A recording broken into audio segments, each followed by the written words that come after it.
আসসালামু আলাইকুম বড় ভাই। ওয়ালাইকুম আসসালাম রাহমাতুল্লাহি ওয়া বারাকাতুহু। যাইতেছেন বড় ভাই?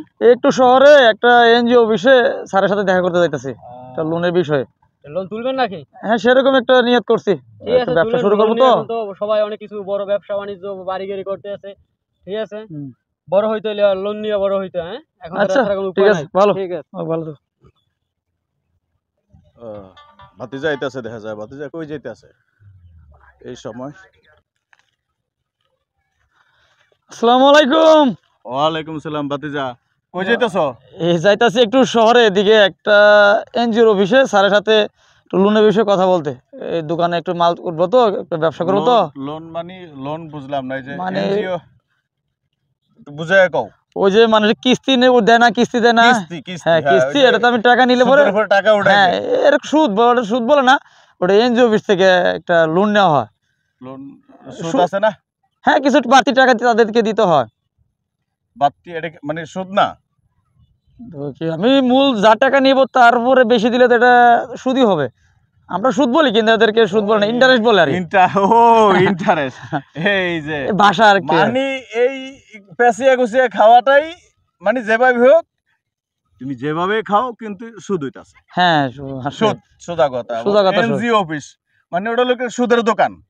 এটা হলো মূলত একটা সুদের দোকান। ওখান থেকে মানুষ সুদ নেয়, আবার ওখানে সুদ দেয়। হ্যাঁ। তো সুদ মানে হলো হারাম। হারামে কখনো কোনো আরাম আছে? না, হারামে কি কখনো শান্তি হয়? না, কখনো না। শান্তি হয় না। তাহলে হঠাৎ করে এরকম চিন্তা ভাবনার আসার বুঝলাম না আমি কাহিনীটা। এই সুদের উপর টাকা নেওয়ার থেকে হালালভাবে কি কোনো সিস্টেম করা যায় না? আল্লাহর রহমত, শরীর সুস্থ ভালো আছে না? হ্যাঁ, আলহামদুলিল্লাহ। পরিশ্রম করে অর্জন করলে কি সমস্যা? সুদের উপর নিয়া ধন সম্পত্তি অনেক কিছু গড়লা, গড়া পরে তো তুমি চলে যাইবা। হ্যাঁ, মাসটা চিরদিন থাকে এগুলো না, তো নিয়ে যেতে পারবে না, কিচ্ছু নিয়ে যেতে পারবো না। আল্লাহ না করুক এই সুদ পরিশোধ হওয়ার আগেই তুমি চলে গেলা, তখন কি হইব? তখন আমার ছেলে মেয়েরা আমার ওই সুদ সুদ পরিশোধ করবো কিনা করতে পারে, নাও করতে পারে, কোনো গ্যারান্টি নেই। কিন্তু এটার মাসুলটা দিতে হবে কার? আমাকে, আমার পাপের শাস্তিটা আমাকে বহন করতে হবে। তোমার তো করতে হবে না? হ্যাঁ। এরপরে এই না বুঝলাম তুমি ঋণ পরিশোধ করেই গেলা, কিন্তু এই যে টাকার পাহাড় বানিয়ে থুয়ে যাবা, হয় একটা বিল্ডিং করবা, ভালো কিছু চলবা, ছেলেটারা লেখাপড়া করাইবা, কিন্তু সুদের টাকা দিয়ে যদি ছেলেরা লেখাপড়া করাও, ওকে মানুষ হইতে পারবো? মানুষ তো হয়েছে, কিন্তু মানুষের মতো মানুষ হইতে পারবো? ভালো মানুষ হইতে পারবো না। এরকমও তো হইতে পারে ওই ছেলে তোমার বাতি দিব না,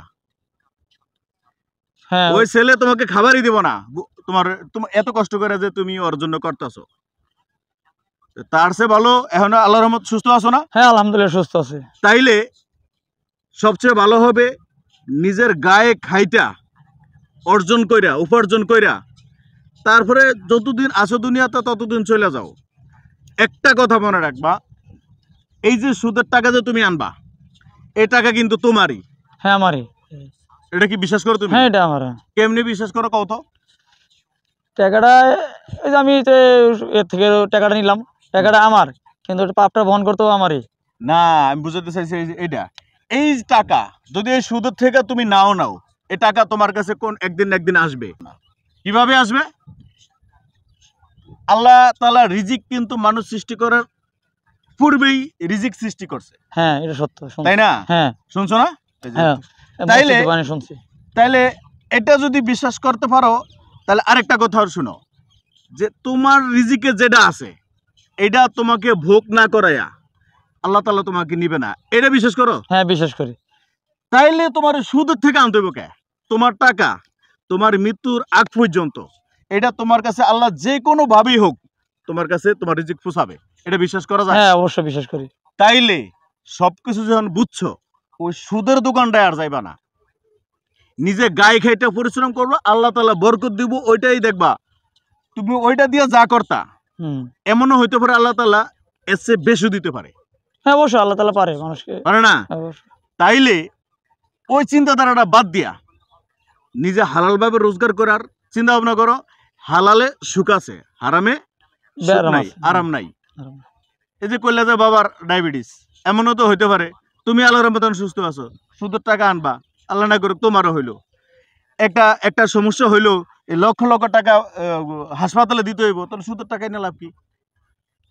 তাহলে আমার মনে হয় হালাল খাও, হালাল খাইলে হয় কি, যদি মইরাও যাও তাও শান্তি আছে, অন্তত এটা জবাব দিতে হইব না। না, তাহলে চাচা বোঝা যাইতেছে যে আমার কাছে যে বর্তমানে অল্প সম্পদটা আছে, অল্প অ্যামাউন্ট আছে, এটার ভিতরে আল্লাহ বরকত দিয়ে আমি দিবে। এটা দিয়ে শুরু করি, এটা নিয়ে নাড়াচাড়া শুরু দেখি করো। আল্লাহ তাআলা এটা নিয়েই নাড়াচাড়া শুরু করো, বুঝছো? শুরু করি। কারণ আর বাইরে বাসা যাইতে কইবা, হ্যাঁ, তাহলে দেখা যায় ওই বেশি টাকা নিয়ে আমার বেশি টেনশন প্যারা নিয়ে কাজ করা আছে, মোটেও দরকার নাই, এটা নিয়ে করলে মনে হয় ভালো হবে। এটাই ভালো। আচ্ছা কাকা, এই তো বুঝতে ধন্যবাদ পারছো। আমাকে সঠিক বুদ্ধিটা জন্য, আমাকে আমার বুঝে ভুল ধারণাটা ছিল সেই ভুলটা আমাকে ভেঙে দেওয়ার জন্য খুব ধন্যবাদ। আমি তো এসব করে আগে চিন্তা করে করি না কখনো। আমরা সবাই যদি এরকম চিন্তা করে, সবাই যদি এই পজিটিভটা চিন্তা করে, তাহলে এই দেশে কোনো সুদের ব্যবসা থাকবে না, তাহলে মানুষ অনেকটা উপকৃত হবে। ঠিক আছে, তাহলে যাও, অন্তত তাহলে শহরে যাইবা। দেখি যে ফিরেও আসতে পারি বা না করতে যাইতেছিলাম, দেখা করবো কিন্তু তাই আমি ঠিক আছে, উড়াবো না মনে হয়। বাইরে সালাম দিও আমার, আসসালামু আলাইকুম। আর ওয়ালাইকুম। আমার বাসায় যাই একটু মাঝে মাঝে, আচ্ছা। আসা যাওয়া না থাকলে মানুষের পরিচয় আত্মীয়তা থাকে না, আসলে সত্য। বুঝছো? আচ্ছা ইনশাল্লাহ, ঠিক আছে, আসসালামু আলাইকুম। ওয়ালাইকুম আসসালাম।